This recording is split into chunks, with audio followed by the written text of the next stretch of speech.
Welcome. I'm back with now regular guest, Tom van der Lubbe. He's the lead link of Visi, a mortgage advisory company in the Netherlands, who have some very interesting work practices. They use holacracy, and for those familiar with that, it's a business operating system for empowering staff to a degree that is not usual in our businesses today. And today we're not going to talk about Visi. We're going to make an experiment. We're going to do together a book review. And this was Tom's idea. Kudos to Tom. Tom chose the book, and it is Small is Beautiful. That's whiting out a little bit on the screen there. Small is Beautiful by E.F. Schumacher. He's German-born, but spent a lot of his time in Britain. And I thought we'd start, I suppose, Tom, why pick this book to be the subject of our first experiment? Yeah, there are more reasons. One general reason is I think we should read more books, and especially also classical stuff, because then we see, and that's the second point, we see that a lot of topics are much older than we think they are, and we will find a lot of examples in this book. And this book is from the beginning of the 70s. And what I find striking is that in the whole COVID period, where there's a lot of discussion going on about, shall we continue the way we work now? That if you read a book which is nearly 50 years old, that you find out that the topics are not so new we're discussing now. So that are the two reasons. But I also think we should read much more philosophy instead of management books. So I think this book has two aspects. It has a lot of topics about economy, but there's also a lot about ethics and philosophy, etc., in it. Right. Yes. And in a sense, you could. I mean, that's the central theme, isn't it? Really, that this idea that business has improved our living standards, enterprise and industrialization, I suppose, in general, has improved our living standards, but to the detriment of our culture. And of course, when we think about culture, we're talking about philosophy, ethics as being the underpinnings for whatever culture we create. And so I think there's some interesting questions here and he talks about it in terms of education, and he talks about it generally in terms of business philosophy. But are we losing our connection to culture, losing our connection to philosophy, losing our connection to ethics as we go about building our businesses? Yeah, and I think the first part of the book has 4 parts, and I think the first part, which you also find as a topic again now, is that should economy be a kind of neutral, abstract science, or is it about values? And you can still see in the English language where you talk, and a certain university, it's still called political economy. That economy, let's say from its history, always had values embedded in it as a science. So it's not an abstract kind of physics. No, it's about what's right and wrong, and perhaps that should be the starting point, because he discusses values and also shows that perhaps the interesting thing is, and that's what I find one of the most interesting parts of the book, that he says we are ended up in a very strange situation, that economy is let's say thriving to things which are, let's say, contrary to the values we have. So for instance, profit maximization. And then he takes the Buddhist economy as an example.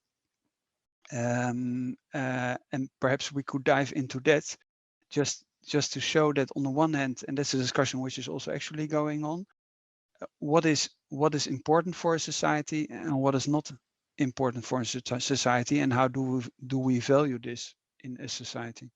Yes. And then he dives specifically into this moral assertion about the function of work. But I wonder actually then, before we dive into that specifics on the ethics of work, does he say something more broadly about society that we want to talk about? Yes, I think that in the first part,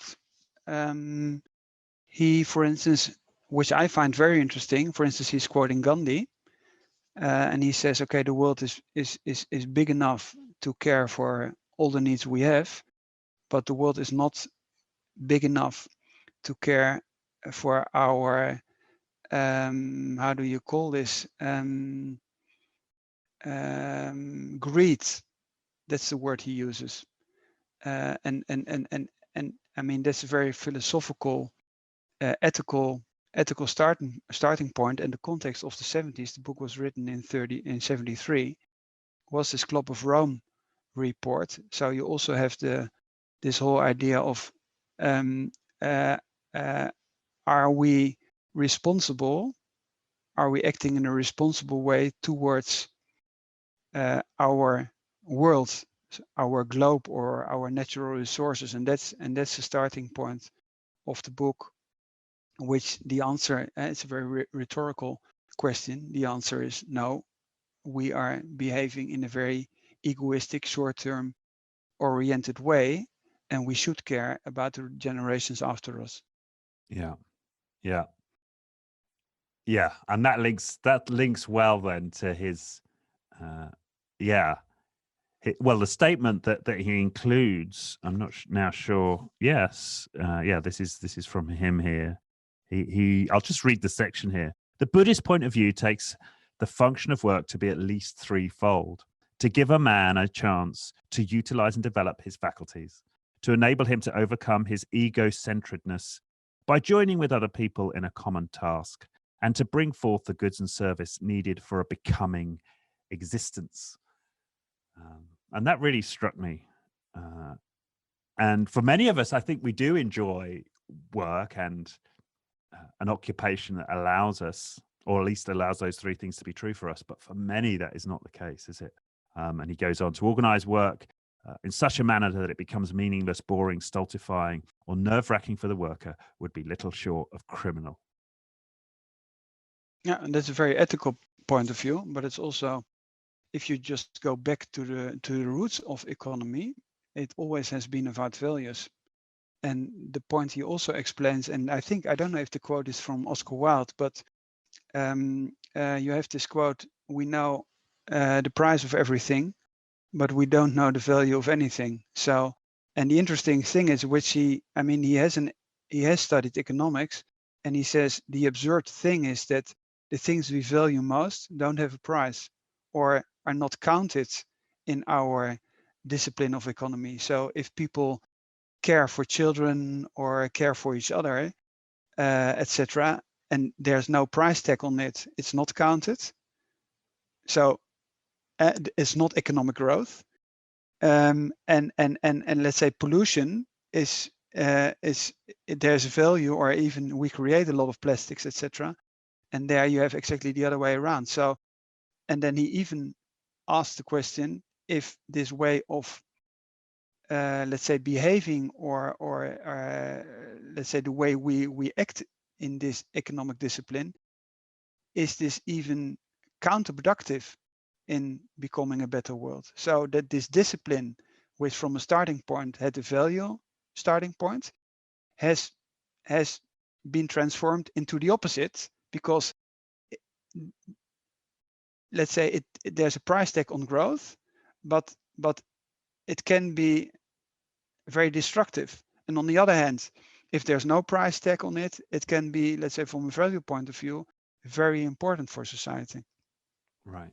Yeah. No, and then he ends up saying, just see Buddhist economy, but you also could say, if you take the Greek way of seeing or demos, etc., then it's also about value. Or if you take, let's say, the Christianity, it's also about values. And you also see that, for instance, we think that there is a kind of right of having a job. And then in the Buddhist economy, as the quote you just mentioned, I think it's expressed in a very beautiful way that we should reflect on that, that there's a kind of right, also from a humanistic point of view, that everybody should have a job. Yes, that's right. And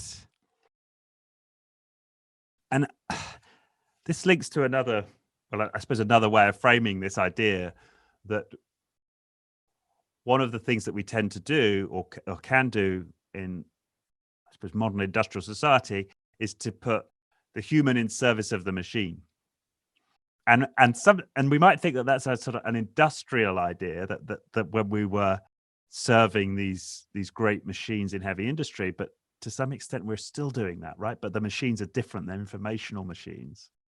And I think he's making this point here is that these tools, this technology should be in service of us, in service of us as a human being, developing our faculties, overcoming egocentrism, merging with others to build something greater than ourselves. And this idea of a becoming existence, so a purposeful life, like such important ideas that, you know, are just not considered in most, certainly in large corporations, not considered seriously. And I guess that takes us back to the small is beautiful idea, perhaps much harder to do as organizations become larger. But it's also a discussion which is going on in society at the moment. So if you take, for instance, discussion about well-being, then let's say the starting point would be just forget about anything we have and what would be the desirable outcomes. And then, for instance, in this COVID crisis, you see that things which are very important for society, nurses, etc., people working in hospitals, teachers, in this whole, let's say, classical discussion we have the absurd situation that things which we value most or we should value most don't have a price tag or a very low price tag, and the stuff which we don't value a lot or are not very important for our well-being, I would say, take an example, financial industry, day trading, or a lot of transactions going on without any positive outcome for society, creates an enormous amount of wealth. And that's something which he describes, to my point of view, in a very good way. But this discussion is as old as history.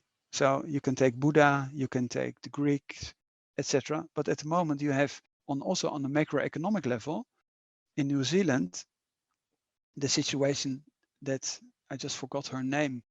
She says, okay, now the starting point should be well-being, and from that point we should start to discuss about our budgets. So, and then she says, okay, we want to, let's say, increase life expectancy, or we want to reduce addiction, etc.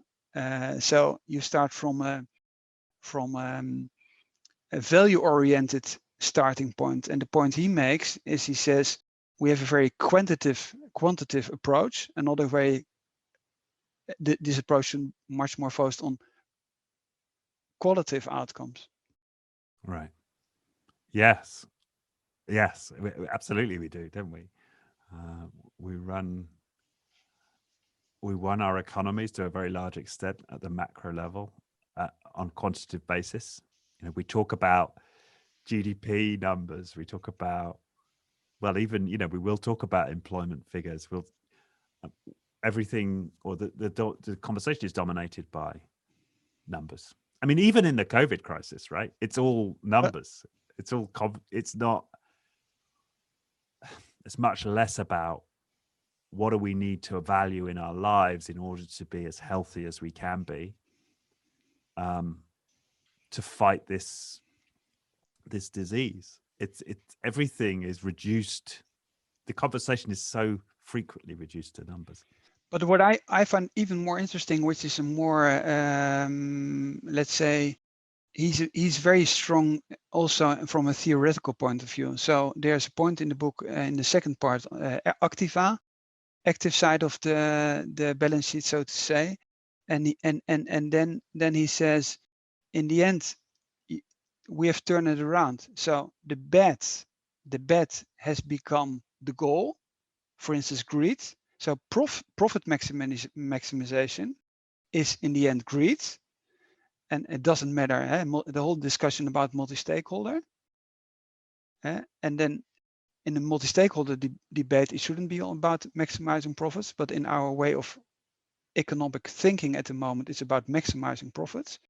And if you then go back to philosophy, etc., or religion, then profit maximization and harming others is seen as something very negative. So, and then you have the whole discussion about egoism versus altruism.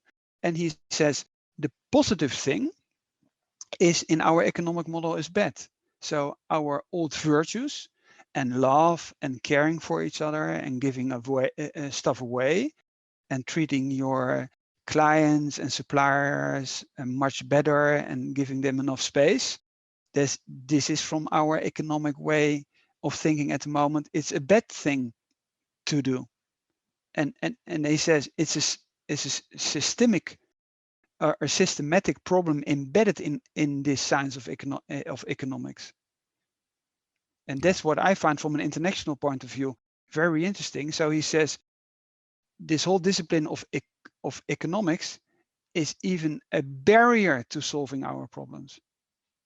Yeah. And is somebody who has studied economics and has been a professor for economics and has written stuff for Keynes, etc. So that's what I find very interesting. Yeah. In a sense, he's rejecting the entire basis on which we think about economies. Yeah. And it's the same what you see in the whole debate or circular economy. That what I find from an intellectual point of view very interesting, if you have to keep it in the ground movement, that they just counted all the reserves of all the oil companies and said you're not able to burn all this oil because then the rising climate temperature would be so high that we have destroyed ourselves, and that's why you have to write down those reserves of which are on your balance sheets, which is taking place at the moment. So it's a very abstract intellectual way of thinking, where somebody shows that the mental box in which we are is the wrong mental box. So if you are in a growth mental box, you don't understand circular. Right. And he does exactly the same with the economic discipline. And you see this in a more, let's say, soft way if you take Matsukato and all those people who are writing those books or these books in this current time. But I think he is, from an intellectual point of view, much more strict and shows the contradictions in the way of scientific thinking in the discipline of economics itself. Right. But isn't the example you've just given of the oil companies needing to run down the assets, I suppose the reserves on their balance sheets, or the way that that's valued on their balance sheets, run them down and not add to them? But even again, isn't that looking at it in a numerical frame? Sure, but right? That's as opposed to coming back to, what do we need to value? What do we need to value in this world? Like what's our orientation to this world? Where do we want to direct our action according to an ethical framework? Like that seems to me the starting point, not like what your reserves are and how does that look on your balance sheet. But that's right. But if you want to, let's say, dive into somebody else's minds, and you have to deal with people who are only thinking in Excel sheets, then I think it's an intelligent move to just count all these reserves together, and then take this mathematical framework and just then explaining that for every tons of oil reserve, you have an addition on your temperature of X, and then just showing in their own mental framework that also in their mental framework it's not going to take place, because the temperature will rise on a level which are not able to survive. Although the starting point should be, from an ethical point of view, we should be against pollution, or we should be against taking all the stuff out of natural resources for our generation and not leaving something for the rest, which he also does in the book, because and it's exactly the same discussion we have at the moment. There is an Excel sheet in the book about the percentage of resources, of natural resources, of certain metals, and that's also stuff you also see in the books at the moment, but just with different numbers, because this Excel sheet in the book of Schumacher is 50 years ago. Yes. Yes, but I suppose I do differ there, because I think there's a problem if you get into these calculations, is that you're feeding the beast. You're feeding that intellectual beast that wants to reduce the world to numbers.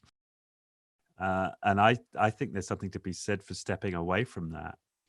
As much as people feel that they want to see the world in that way. Yeah, but just take an example. If you would, let's say, if you have a heating topic, so otherwise we starve to death, then and you have oil and gas, etc., and you just know that we're nearly to the end, as an example, and then you say, okay, then we have used all the stuff, what we're going to do next, and then you can say, okay, let's invent nuclear energy, or nuclear energy will be back on the agenda, and this kind of stuff. So I totally agree with you that it makes much more sense to start with a humanistic approach. But it's exactly the same topic, and that's mainly your topic about being human. That I always say, if you are shareholder value driven, and you don't care about your people, you still should, let's say, read this stuff, because also in your framing of shareholder value maximization, it makes sense to be human. Yes. That's my starting point is not. I mean, I would prefer people to have all as a starting point that we should care for others, and being human. But if you don't like other people and you just want to squeeze them as much as possible, then I try to show them that if they want to maximize their profits, it makes sense from their rational point of view to be more human. Yeah. No, I see what you're saying. Sort of meet them at their level, and persuade them in terms that they're already familiar with. Although I think the danger with it is if you end up perpetuating an intellectual game, a rational game, if you like. And I think in the long run, perhaps it's better to work to connect people more to their heart, to connect people more to myths and stories, even that bring the conversation into the realm of ethics and philosophy, that gives us a chance to. I think that's the real opportunity for the reset. Okay, but that's where we differ. So for instance, if it's about layoffs, I don't want to explain a CFO that from a human point of view he shouldn't lay off people.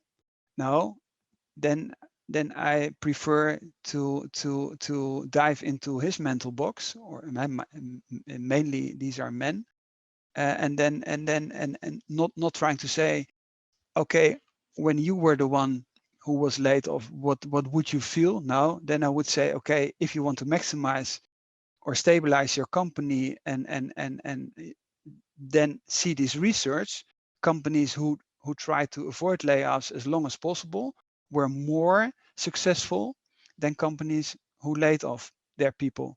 And then I know I think I have a higher chance of reaching this person, because otherwise he just said he doesn't understand. I'm the CFO, and the faster I lay off my people, the higher my chances of surviving or doing better than my competitors. And then we say, no, have a look at the research. It's exactly the opposite, but it's perhaps counterintuitive. Right. And that's the mental game I like, which Schumacher plays in an excellent way, and plays, to my point of view, much more intelligent than a lot of books which are written at this current moment. Right. And tactically, you might be right, especially if you're dealing with a sociopath. Then there's some who are overrepresented amongst executives, in which case the empathic route is going to have no chance. Yes. The other thing I thought we'd talk about, and I suppose this does talk to my perspective here in the longer run of operating from I suppose, a different intellectual framework, and that's one based in ethics and philosophy. And he talks in chapter 6 about the greatest resource being education, and him lamenting the death of metaphysics as he describes it in our education. And it really had me reflecting on my own education, firstly in school and then as an engineer and so on. And I just recall just how little, just how scant was regard for for two things really. One was for sort of ethics and philosophy in and of itself as a topic to explore, as a topic to be instructed in. And then secondly, to be able to link that across the disciplines. So what does it mean to be, let's say, an ethical engineer? Or what does it mean to be an ethical actor or dancer or mathematician? Like joining the dots in a philosophical framework just was not part at all of my education. And I think he makes a very powerful point in chapter 6 around that. And he also, but there again, he shows that, for instance, I mean, I wrote an article, less is more, but also, let's say from, I mean, there's a lot of research is done that more, for instance, wealth doesn't make you happier. So and then you even can go further that it's counterproductive. And let's say you also know from families, I mean, that's what we call they are spoiled. So we still have in our language, in our way of behaving. And if you talk about children, it should be a balance. If we spoil them, they will be unhappy. But then on a systematic level in society, we're doing all the time. We're doing this. So it's the main thing is that we have too much of everything. So all the mental issues, addiction, it's not that we're starving to death. No, we have too much sugar, we have too much, etc., etc. So, and that's also something he shows. But there's a lot of research done. So people who have won the lottery, they're not happier afterwards. But we think that if we win the lottery, we will be happier. And then I will say, look at the research. Again, on the research, it's even the opposite. So it's better not to win the lottery. Right. Yes. But that's the intellectual scientific game I like a lot. But also, for instance, a paradox of choice. So the more choices you have, the more you're not sure what shall I take, and it causes a lot of stress. Yeah. The great example of that is supermarket shopping. So we've got these German discount supermarkets, and occasionally I'll go to the one in our local town. You're in and out in like 10 minutes, no stress. There's only two types of cheese to drink, 2 types of coffee, like, and of course the paradox there is that often they're very good quality, because if you're only picking one type of brie, let's say, you're going to make sure it's a good one. Yeah, that's what he, for instance, describes, and he says, okay, this whole mass production, it's dehumanizing. But that's on a lot of levels. It's on the one hand, if, for instance, those people who have read Harari, when I read this book, I thought, okay, Harari has also read Schumacher, because the whole topic of how do we treat animals, and then he also takes Buddhism again. It's exactly the discussion we have at the moment. You're referring to Harari, Homo sapiens, right? Yeah. And so for those who haven't read that book, because I haven't read that book, tell us the linkage there. Because no, he says, I mean, there's a lot of, I mean, there's also nothing new, but a lot of people say, okay, the way you treat animals says also something about our own mental situation we're in. And I mean, the Buddhists have the most extreme way, and it's these monks, they are waving the flies away because they are not allowed to step on them. And Harari has also put it in a more modern context, but he also says, okay, what gives us the right to treat our animals like this? And does it say something about the way we behave as human beings also in our connection to each other? Right. It's in German you would say Verdinglichung. You make everything is an object. So an animal is an object, but also human resources is also treating people as objects. You're not treating them as human beings. That's why I dislike the word HR, because a resource is taking the humanity out of the word, so to say. And that's something he also describes, and says that in the way we are harming ourselves by, and then also let's say science plays a role or machines plays a role, but it should be a much more fundamental discussion about language. He talks a lot about language as well. Yeah. And Yeah. Harari is I mean, probably somebody a lot of people read at the moment, but he does exactly the same. Yeah, and that's so true. We had a guest on the show, Jamie Cato, who was got quite aggressive with me in the podcast, asking me if I still went to supermarkets, because supermarkets are complicit in the mass genocide of certain species, right? And if you look at it, if you look at industrial farming, in a sense, that's exactly what it is. And we don't kill our, well, we don't intentionally kill our employees, though. Of course, we do know that one of the biggest causes of death for human beings is workplace stress. So in a sense, our industrial culture is killing human beings, and it's certainly having this effect, as you say, of robbing society to some degree of its culture, and us as individuals of our humanity. I think that's absolutely right, and we can look to the way we treat animals as for an indicator of who we are. And another good example, where you can also see that from an individualistic point of view, it may seem that you can optimize your own individual situation, but in the end, it's also counterproductive for your own individual situation. And he takes as an example, for instance, security. And at the moment, with Trump and the US, is a very good example. And you have those movies of people who are not closing the door more. That or also life expectancy. Life expectancy is going down in the US. So or if the chance of being killed or robbed, which harms your mental status, then we should reflect on that and say, okay, a more equal way of wealth distribution will also be better for myself, although I'm rich.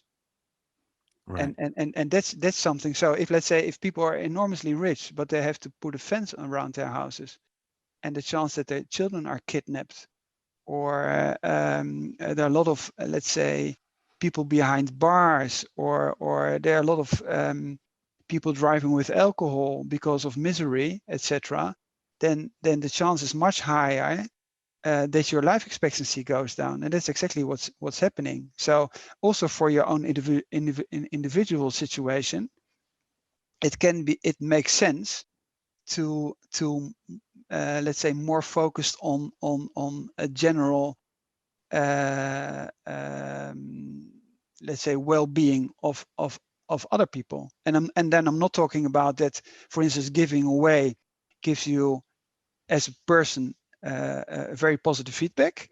No, I'm just also taking it very abstract, that at a certain point it makes sense to think in a more collective way, because it will be positive for your own individual goals.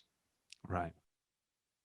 Yes, and in the book he gives the example of the Scott Barber company, who builds up a company in the UK, and then he hands it over to the company in terms of its ownership, but also has this constitution, and as part of the constitution it says it's the ratio 6-1, right? No individual employee can earn more than 6 times that of anybody else, as a means of ensuring that. But I also think there's the broader context again, and it comes back to his phrase as death of metaphysics, is what you're describing there is a kind of a long run wise view of what happens if we allow inequality to rise too steeply or to get to an extent too greater a degree, that can kind of guide us in our moral choices. And it doesn't exist in our early training, right? The sort of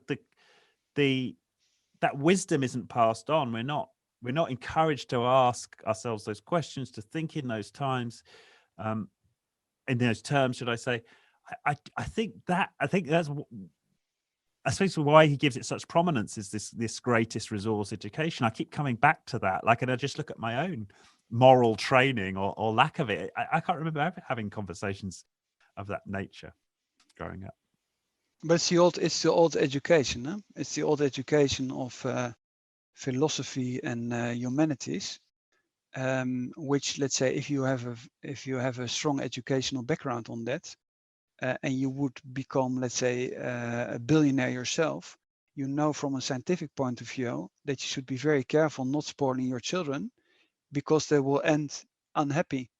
So if you know from a scientific point of view that happiness has a or fulfillment is the better word than happiness, but if that people should have the opportunity to find fulfillment by doing things on their own, then the old idea is that you should invest in education. That's why education is so prominent also in this book. And then people have a kind of, let's say, starting point. They have an intellectual starting point. They have a kind of a toolkit, and then they should do it themselves. That's the highest recipe for, let's say, fulfillment. But that's philosophy. So Aristotle would say live a moderate life. Aristotle wouldn't say become as rich as possible and party all night. No, it's about moderation all the time. And we don't live in a time where, let's say, or Aristotle is dominant and we tell each other live a moderate life. No, it's about who has the biggest house and how many square meters Jeff Bezos just bought, and how big is your ship, and what's your private jet, etc. From a philosophical point of view, it's the best recipe for ending unhappy. Yeah, right. Yes. Yeah, and look at it in culture right now. I mean, the unhappiness rates are increasing. You've only got to turn on the news to see how culture has degraded in recent times. And also, as I think about this, we think of education, or certainly I think of it as schooling. But also, again, because of the way as societies we've become much more mobile, we've tended to concentrate capital into cities and opportunity into cities. People move around a lot more. I was barely exposed to my grandparents growing up. And it may be grandparents who would have had that slightly longer term view, who had accumulated more wisdom, might have been more interested in having more philosophical conversations with me, let's say. I had almost no contact with them. So I think there are many facets to our current culture that mitigate against having this kind of training in youth. That's why I always like to talk to people who don't have agenda anymore. So your own parents have agenda. They want you to be successful, between brackets. And let's say the older generation wouldn't be much more, let's say, has more reflection. And I would say now it's about being happy or in balance, etc. Perhaps it's changing a little bit because people are much older nowadays when they get children. So I mean, I'm 52 and I have 2 small children, and I think I'm more relaxed on this topic than if I would have been a father, let's say 20 years earlier. And then perhaps this whole idea of succeeding in society and having great notes in school would be perhaps more prominent, because I have a little bit more life experience, and I see that, let's say, becoming a CEO of a stock listed company is not something which will make you happy, because I know too many who reached that point and they ended being unhappy and telling other people, let's say, in a very safe environment, I wouldn't choose the same route again, but I can't tell openly. And these are the topics you cover in your podcast a lot. Yes, well, yes, indeed. I thought the other thing I'd touch on here, which brings it back to work and practicalities a bit in the book, and this is within the economics, Buddhist economics chapter 4, page 40. And he's talking about the loom, right? The carpet loom in particular. The power loom is a machine, and its significance as a destroyer of culture lies in the fact that it does the essentially human part of the work.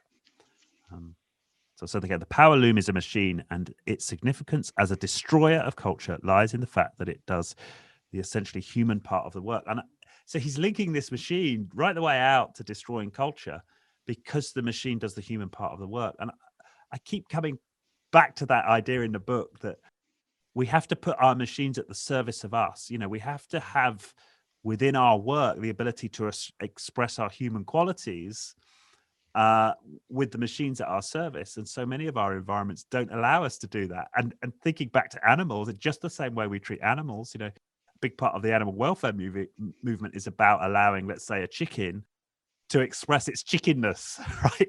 To scratch and peck and make friends and climb and fly around, right? So many of our business cultures don't allow us to express our humanness and apply that human touch to whatever it is we're working on. What I find interesting, because we also talked about in the past, and that was the last part of the book, is this whole idea of, also the title, Small is Beautiful. But for instance, that's something which we, with the whole agile movement and all those IT companies, are much more familiar with. Is that small is beautiful, small teams, agility, and then suddenly we realize, okay, small is beautiful, and then if it's more about values, we're not nearly there, so to say. And in the last part of the book, he talks about self-organization, subsidiarity, about too many rules, and also their values, because values are very efficient. So if you don't have a lot of values, or if you're not very value oriented, you have this whole compliance a culture dominated by lawyers who earn a lot and don't contribute anything to society, so to say. So there, in this whole organizational stuff or topic, there we are because of the whole agility movement, are much closer to his ideas, I guess, than on the let's say in the other chapters of the book. Yeah, and I think another thread in the agility movement is craftsmanship, which again is about me putting my human touch on whatever the artifact is, be it software or anything else, and working in a small teams where I can be recognized as an individual. I can build relationships. I can express my humanity. I can have sort of natural experiences at work. This is so, so important as an idea. And the small is beautiful. Small as a team, but also small in a sense of the work. It's like I'm not like a small part of like big work. I've got some autonomy and some ownership of a small chunk of that work that I can call my own, I can apply my touch to. I think we also see it in Etsy, let's say. So I'm trying to wean myself off Amazon, and one of the places I go to is Etsy. Mm-hmm. And that's a sort of successful community of people in small batch productions, hand finished products. That's a very good example. Yeah, this is almost the counter movement. I think this is more Schumacherian, let's say, in its ethos. And I hear that more and more, like people coming to this realization that cheap isn't good. Cheap isn't, or at least isn't necessary. Yeah, and also that is on the one hand you have globalization, and other people are rediscovering their neighborhoods. So it's also about localizing, which also in the COVID crisis, because people couldn't travel, I just say, okay, oh, I didn't know that the city I live in, or the province, or the country I live in is as interesting as taking a plane to another destination. And I'm not talking about, let's say, always about about climate, etc. But that's also something that there's kind of correction, I think, more or less going on.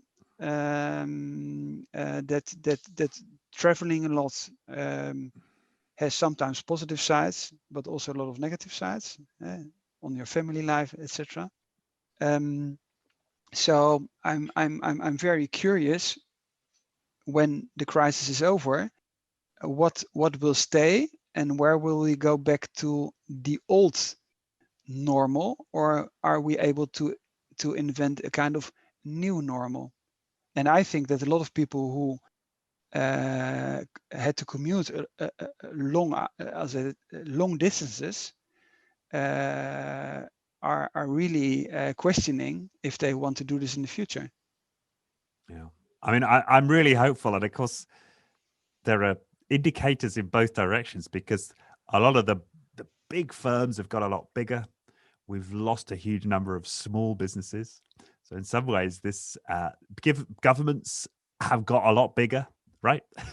they've built up much bigger, debt piles as a result of this, which they're going to need to pay off somehow, right? Which probably means bringing more people at higher levels into the sort of tax catchment. So on the one hand, all of those big entities have got smaller, and a lot of the smaller entities have been killed off. And as you say, there perhaps is, looking from a hopeful perspective, an opportunity to grow back smaller, not build back better, grow back smaller, grow back more locally. Yeah, and to put some discussion into it, it also is interesting to see what will happen about this whole role of the state, because in the past we said everything should be private and we don't need the state, because just leave us alone. We, as a business community, we don't need them. Now the state is very dominant, because let's say, because we're in trouble now, we say we need the state, otherwise we go bankrupt, so please subsidize us. But on the other hand, you also see a lot of discussion going on about new forms of ownership. So about this old idea of the commons, that for instance, this in combination with, let's say, local new forms of identity, that people say, okay, now in our village, in our neighborhood, we want to own our electricity, or our, I don't know, whatsoever, or we want to keep our bookstore. We don't want to be anything bought on Amazon, etc. So what I find very interesting is that there's in this last chapter of the book, you have a lot of discussion 50 years ago about all these different forms of steward ownership and collective ownership. Yeah. And we spoke about this before the show, and I think the idea of, well, the first point he makes, I think, which is important, is that by creating more owners of a business, you don't just enhance the quantity of owners, right? You enhance the quality of ownership. Right? That's the important point he makes, because as people feel like they have a greater stake in this business that they're in, the overall quality of the sort of, I suppose, the stewardship of that organization improves in aggregate. And I thought that was an important point. But the company he was, let's say, he founded, or he was acting as an advisor, still exists. So I don't know if you ever have interviewed people of this company. It could be interesting because let's say nowadays the longevity of those companies becomes shorter and shorter all the time, and it also could be a kind of counterintuitive aspect again, that by giving away it is also this whole idea of swarm intelligence, that let's say by giving more people a vote, you have a better quality of your decision making. There's also kind of this whole idea. We have a very smart leader. I mean, at the moment, we're very lucky that we have Trump. So it shows the risk of to give somebody, a leader, enormous power. But you also have this in this whole forms of ownership. So I'm very curious what will happen. My personal idea is that I think we will come back to collective forms of ownership. So this whole public space will be recaptured by, let's say, the people.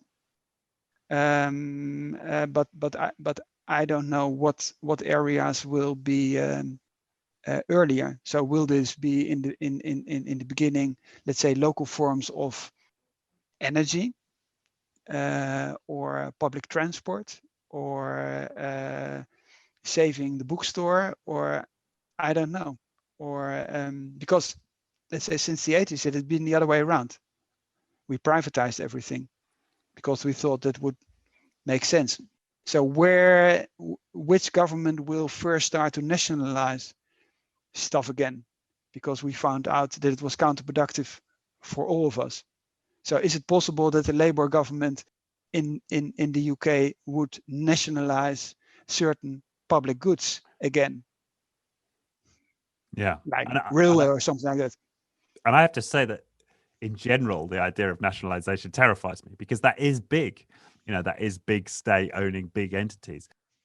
On the contrary, this idea of a local community taking stewardship of, let's say, their electricity production, or let's say their internet provision, something along that line, along those lines, actually, I think could enhance our can enhance our culture and give us greater connection to our infrastructure, and give us a willingness to look after our environment in a different way. But I think the idea of I wanted to provoke you a little bit. So for instance, in Zurich, where I live, the city electricity, it's owned by the people. So if you want to privatize this, you have to do a plebiscite.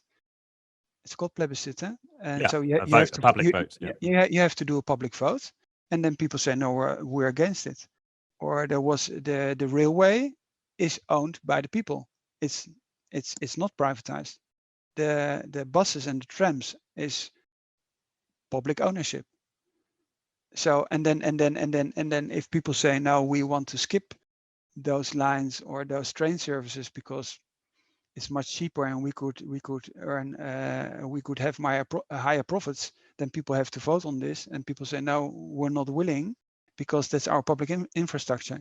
And I think that we're on a kind of turning point where for different reasons, if you for instance take circular economy or let's say also energy, if you want to, let's say, solve the CO2 problem, it's let's say it doesn't fit to an energy company, because an energy company who wants to, let's say, act in a normal business way wants to produce more energy, not less energy. But it's in our public interest to save our world to produce less energy. So I think that this nationalization or this regaining, let's say, public space which has been privatized in the past will in the beginning much more focused on certain topics where we realize together that for a company it doesn't work. So we want to produce less and less energy to solve our CO2 problem. That's something for a business company who is stock listed and want to have higher revenues and higher profits, doesn't fit to our common goal. Right. And none of that works if you haven't if one hasn't adopted a sort of an ethical framework in order to conduct that activity, whether you're in private or in public, right? Because, you know, a public entity, publicly owned entity might be an equally bad actor, right? If they're not coming at it from a from an ethical perspective, from a philosophical perspective. So I do think that's the bigger, in some senses, the bigger challenge. But you have the same with education. So what will happen with education in for instance, the US? So if college fees become higher and higher all the time, and now you have this combination of online, then at a certain point the question is, if we want to do something in our country, and if education or social mobility is one of the goals of our society, is it possible to not use video to educate everybody and say, no, we're not sharing this knowledge. You should pay $100,000 to enter an Ivy League university. And in the past, it was, you just could say, okay, there was not a possibility of sharing this knowledge, like in the Middle Ages, that the books were in the monasteries. But now you have this technical possibility. So why do we still think that it's acceptable to ask the $100,000 fee for Ivy League university if you can just share this knowledge everywhere online? Well, yeah, and I do agree that that's now just become a kind of racket, hasn't it? It's almost become like a sort of status racket, the whole, to a large degree, certainly in the US. So it's interesting. Yeah, but I have to say that I was educated in publicly funded schools, state schools, as we would call them in the UK, and I was, in a sense, trained to be a sort of mindless consumer, right? And an unthinking employee in the ways that we've described. So, you know, that's why I have little faith that public ownership per se would necessarily help. However, the idea of a small community, a group of families in a village coming together to socialize the cost of a school, let's say, with the intent to educate along, you know, ethical, philosophical lines, that I'm compelled by that idea, in exactly the same way that I find Schumacher's ideas. You know, it's small, it's beautiful. The shareholders of that enterprise are having an ownership and a stake in it. Yeah. So who should read this book?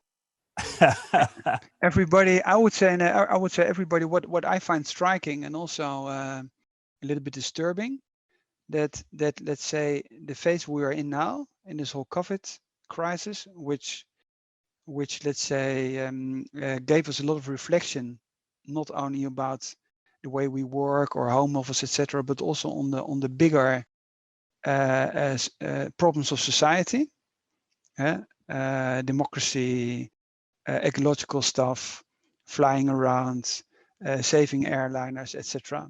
So you have a lot of discussion going on in the public space. And if you read this book, Small's Beautiful, 50 years ago, these are exactly the same topics. And what I found really disturbing is that that we're not much further than we were in the 70s, which I found really difficult to deal with or to cope with. So let's say if people in the current discussion say, no, we're really going forward and we're going fast, I would say we have to look more into history, or in this case in the 70s, just to remind ourselves that much more energy should be put into this debate for real change, because otherwise in 50 years we're reading, let's say, the current books of Matsukato and all those others, and nothing really has happened again. And also the whole structure of power is much more dominant in the current times than it was in the 70s. Well, yes.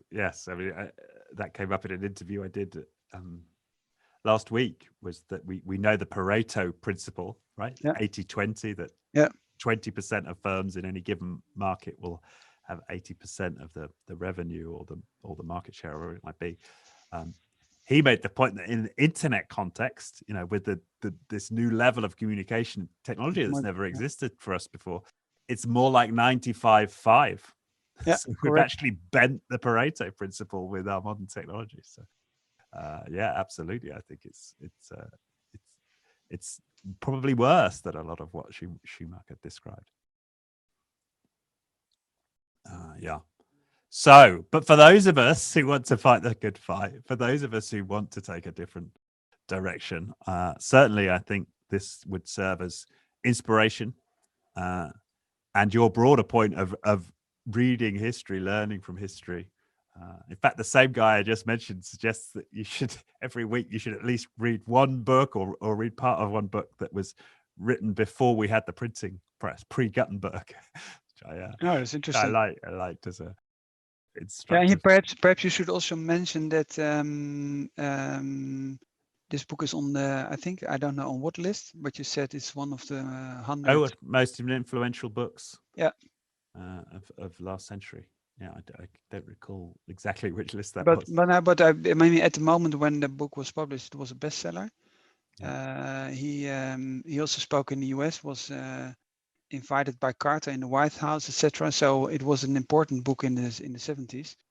And it's funny thing is when I put this on LinkedIn, a lot of people who are much older than I am said, "Oh, it's great, you're reading this book again. I read this when I was at the university, etc." So very influential book. And I think it really makes sense to read it just to see that the topics we're discussing at the moment were there 50 years ago, and we should really do much more than we do at the moment to change our societies. All right. On that note, Tom, thank you very much, and yeah, thank you for bringing this book to my attention, to making the suggestion of us doing a podcast on it. I appreciate that. I hope that was useful for people listening. Go buy the book, and yeah, thanks again, Tom. Yeah, thank you, Richard. I hope you enjoyed this episode of You Should Read This with me, Richard Atherton, and my fantastic co-host, Tom van der Lubbe.